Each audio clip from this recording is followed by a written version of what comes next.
I'm Bob Schwartz, and I'm coming to you today to talk about the Harvey upstream and downstream litigation for our first quarter 2026 newsletter.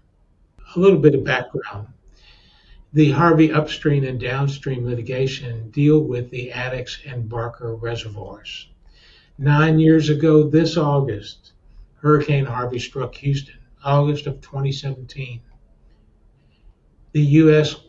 Army Corps of Engineers managed the Addicks and Barker reservoirs on the west side of Houston. They're flood control structures that were built after devastating floods in the 20s and 30s. Harvey caused the upstream properties to be flooded by water that was captured and impounded by the federal reservoirs. The downstream property owners had their homes and businesses inundated by the deliberate release of water from those same reservoirs. The Corps made the decision to flood approximately 10,000 upstream structures. That caused an estimated $7 billion in additional downstream property damages. Thousands of homeowners were unaware that their property sat inside the Army Corps of Engineers reservoir pools, a risk that did not appear on any FEMA maps, leaving all of those people without flood insurance. On November 20th of 2017, the U.S. Federal Court of Claims consolidated what became several thousand lawsuits and divided them into these two cases, the upstream and the downstream. Let's talk about the upstream. The upstream theory is that the government committed an unconstitutional taking of private property under the Fifth Amendment by deliberately impounding floodwaters onto their land without compensation.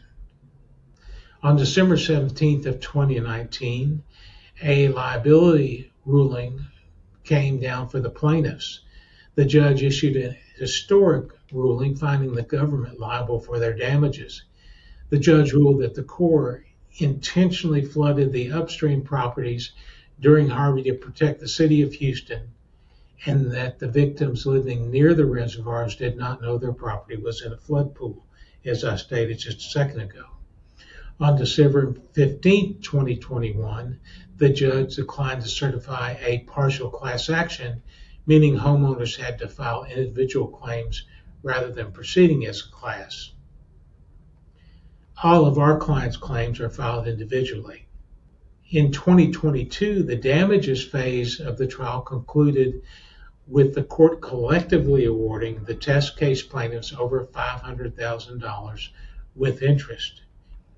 This compensation was structured as a one-time payment for obtaining the permanent flow easement. That's the just compensation part. And this covers the decreases in real estate market value, structural damage, personal property losses, displacement costs, and lost income rental. Of course, the government appealed that decision on December 29th of 2022, and it filed on June 21st of 2023 a 160-page brief contending the upstream flooding was caused by the unprecedented nature of Harvey's rainfall and not by the government actions. In other words, the government said it was just an act of God. So there was an appellate victory. The U.S. Court of Appeals for the Fifth Circuit unanimously affirmed the government's liability. That was in December of 2025. The Fifth Circuit found that the Corps of Engineers knew or should have known since the dam's construction that severe storms would cause the reservoirs to overflow and flood private properties.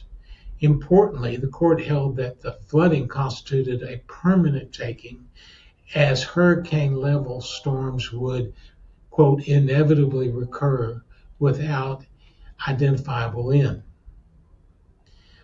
With liability now conclusively established by the Federal Circuit, the government's remaining options are to seek a rehearing en banc, which it has now sought.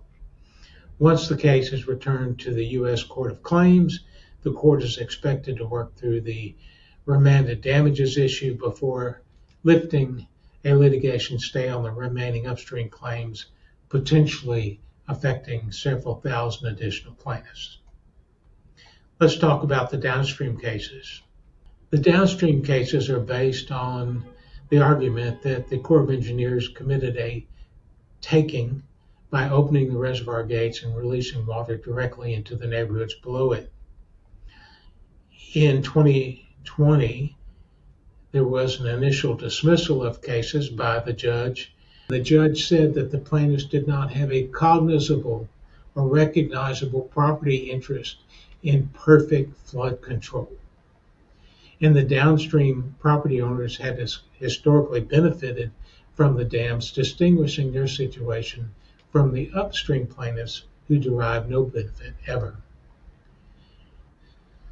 In June of 2022, the appellate court reversed that decision, and the U.S. Court of Appeals for the Federal Circuit said that the ruling in favor of approximately 80,000 downstream property owners was to go forward. On October 25th of 2024, there was a retrial on the issue of liability in the federal courthouse here in Houston, Texas.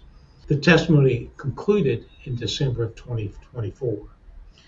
The plaintiff's attorneys reported that the Corps admitted no emergency was ever declared during Harvey. That's a big issue. And the Corps' own experts largely agreed that the majority of downstream test properties would not have flooded if the gates had remained closed. That's really important because that's one of the issues that the judge wanted answered in this trial. So in April 2025, the final arguments occurred, and the downstream litigation team delivered final arguments before the Federal Court of Claims in Washington, D.C. The judge advised then that he intended to issue a ruling soon, but here we are a year later and no ruling. Again, the two central questions before the court were whether there was a genuine emergency requiring the Corps to open the gates, and two, what would have happened had the gates remained closed. Again, we're still waiting for a ruling at this point in time. Remember, estimates of total property owner damage range from $6.5 billion to $13 billion, and the upstream case is now in a strong posture for following the December 2025 appellate ruling. The downstream case awaits the liability ruling from the judge that could determine the fate of thousands of additional claims.